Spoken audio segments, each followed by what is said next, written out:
haddii taa la yeeli waayo hadda 60 rag ku doodaya ay ku socdaan reerkani ajuuraan oo kale noqonaya waa la raadin doona maxamuud salebaan xildhibaan 66 anaa soo maray xilligan maanta oo kale aan taaganahay saacadda aan taagano 5 bilood ka dhimantahay 100 kun baa iga baxday maanta qof soo aadaya malay hatta telefoonada cid ma soo wacdo waxa kale oo laga baxaya apartheidka siyaasadda oo saddexdan reer siyaasadda ay iska haystaan reer baa leeyahay madaxweyne ku xigeen baa leeyahay mantali baa looga dhaadhiciyay reer baa leeyahay waxa leeyahay gudoomiye baarlamaan mantali baa looga dhaadhiciyay saaso kafeega laga cabaa waa $4 qardho iyo boosaaso cid uma dhaxayso ma istaagto imisa magaalo imisa reer oo Puntland isku darsaday baa degan qardho marka ka soo dhada garow ay imaanaysaa waa $5 inta waa la soo dhaafay hadda garow ka dhaqaaqay gaalka ayaa tagaysa waa meesha saddex reer oo dadka in laga furfuro ay ku abtirsadaan xirsi halka wuxuu ka sheegay inay go'aan soo qaadeen marka horta midayada la yaqaano iyo midayada aan la aqoon baa jirta marka anagu waa soo dhaweynaa go'aanka midayada la yaqaan oo uu ka mid yahay wasiir ka mid yahay waa soo dhaweynaa laakiin midayaha aan la aqoon waxa rabnaa fagaaraha dadku wada hadlayaan ay yimaadaan qodobka labaad waxaan rabnaa inaan halkan ka cadeyno walaalkay xirsi cabdoogan waxaan ka wada shaqeynayno gobolka mudug doorashooyinka markuu mideeyaha anagu ka habaanahayn runtii intii aan degmo iyo gobol wada marnay waana la maray shacabkuna aad bay u taageersanaayeen annagana waana taageersanay degmooyinka qaarkoodna neeg to neeg baan ahayn ana haddii dawladdu wax ku shubatay jeesooyinka qaarkood degmada buurtille BSF baa ilaalinaysay ayaga xataa saacad bay naga dameeyeen oo loo tiriyay inay mideeyo ka tirsan yihiin doorasho xor ah oo xalaal ah gobolka iyo degmooyinka ka dhacday runtiina waxay ahayd waa ogteen haddii xukunkaas ama meesha boob uu ka jiray waa lagu wada guulaysan lahaa doorashadaas marka hofnaanteedu waxay martigeliso suura gelisay intii midii one man vote-ka loo dareero oo ay dadkuna aaminaan waxaan rabaa marka inaan u sheego annagu siyaasiyiinta diidan doorashada ama siyaasiyiinta hadda walaalkay sheegay kama duwana siyaasiyiin dhul inta ku habsatay laga furfuray qofkii la loo celinayo annagu awoodii baan waxaan rabnaa inta siyaasiyiinta ka furfurno inaan shacabka ku celinno siyaasiyiinta marka aan xukunka ka furfurayna madaxweynaha kamid ah aniga xildhibaanaha kamid ah waxaan rabnaa inta xukunkii iska qaadno inaan shacabkii albaabkiisa geyno ninka diidan marka shacabku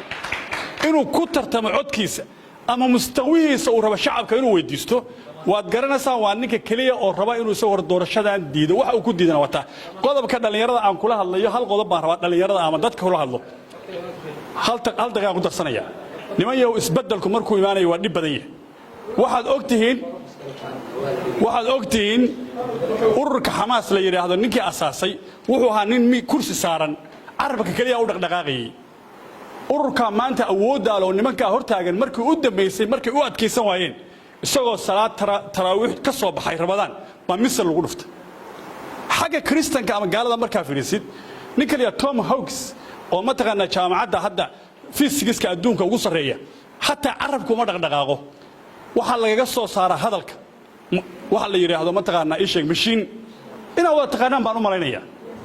dhalinyaro maanta waxa la rabaa idinku inaad u doodaan u dadaashaan dimuqraadiyadan iyo waxa la idinka annagu inaan doodno maalin kasta baa annagu xeerkii baan idin sameynay sharcigii baan idin sameynay annagu waliba ogtihiin xaaladda aan ku sugnayn haddaad idinku difaacan weydaan oo idinku aad mataqaana ku hadla weydaan maanta in isbaara la idin dhigto hadda idinka isu keenay waxa taag micnihiisu waxay tahay waad ogtihiin waddankeena raas casayr maanta gabadha ka timaada marka ay rabto inay agaasimo hesho 6 odayaalna wadoonaabay wataa xildhibaankayga ma aadi kare leedahay jife manhin ninka buurtile ka yimaad aniga ay raadinaya hadduu san waagi ii codayn xataa ii imaan mayo halkaan hotel ka degaya lacag baa ka baxaysa raashin baa ka baxaya waxa dhici karta laaluush kale inuu bixiyo ninka marka waxa rabnaa inaan kuwa inta ka tanaasulo kuwa aad doorateen aan keentaan mid labaad dhibaato ninkii soo maraa laga maraa xildhibaan 66 anaa soo maray xilligan maanta oo kale aan taaganahay saacadda aan taagano 5 bilood ka dhimantahay 100 kun baa iga baxday maanta qof soo aadaya malay hatta telefoonada cid ma soo wacdo sababtoo in shacabka wax ku ceshaday marxaladaha horta marka aan u baahannahay dadkan inay fahmaan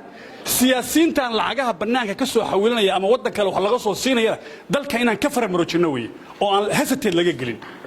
marka waxaan rabaa doodaha noocaan oo kale in la qabto aad baan ugu celinayaa SES 1881 waa bilow dhamaad maaha diyaar waxaan u nahay annaguna goob kasta iyo meel kasta inaan ka hadalno waan ogtihiin haweenka gabdhaha dhalinyarada aqoon-yahanada siyaasiyiinta maanta fursadaha heleen ma heleen fursadaha waxaan helaynaa baarlamaanka hadda labay ku leeyihiin 20 ay ku yeelan doonaan waxaa kaloo laga baxayaa apartheidka siyaasadda oo saddexdan reer siyaasadda ay iska haystaan reer baa leeyahay madaxweyne ku-xigeen baad leedihiin mantali baa looga dhaadhiciyey reer baa leeyahay waxaad leedihiin guddoomiye baarlamaan mantali baa looga dhaadhiciyey cali ciise yaa ka aqoon badnaa halkaanuu yimid madaxweyne u tartamay xibin ma helin dhaqaalaha afrika ninka jaangooye weeye because waxaa laga dhaadhiciyey reer kunnu ma leh saddexdan reeroo marka apartheidka dalka ku haysta habka siyaasadda waxaan rabnaa inaan ka furfurno sida uga furfuraynaa boosaaso kafeega laga cabaa waa $4 qardho iyo boosaaso ciiduma dhaxayso ma istaagto imisa magaalo imisa reeroo Puntland isku darsaday baa degan qardho markaa ka soo dhada garow ay imaanaysaa waa $5 intaa waa la soo dhaafaya haddaa garow ka dhaqaaqin gaalka ayaa tegaysaa waa meesha saddex reer warro dadka in laga furfuro ay ku abtirsadaan tirakoobka marka la sameeyo boqolkiiba 10 bay ka yihiin Puntland 98 waa dadka kale siyaasadda u diidan yihiin horta qodobada annagu aanu doodano dastuurka aan u furayno oo aan rabno inaan xukunka gacantiina ku soo celino kuwaas la inaan fahantaan baa la rabaa horta dhalinyaro qodobada haddaynan fahmin haddii taa la yeeli waayo hadda 66 rag ku doodaya ay ku socdaan reerkani ajuuraan oo kale noqonaya waa la raadin doonaa maxamuud Saleebaan qaburaha aad aragteen waa weyn oo talariyaad kale ajuuraan baa ku aasan boqortooyada ajuuraan baa ku aasan maqli jirteen kuwaana noqon doona waxaan maanta anigu garanaya ninka garan waayay maalan maanta hayn buu garanaya wabillahi tawfiiq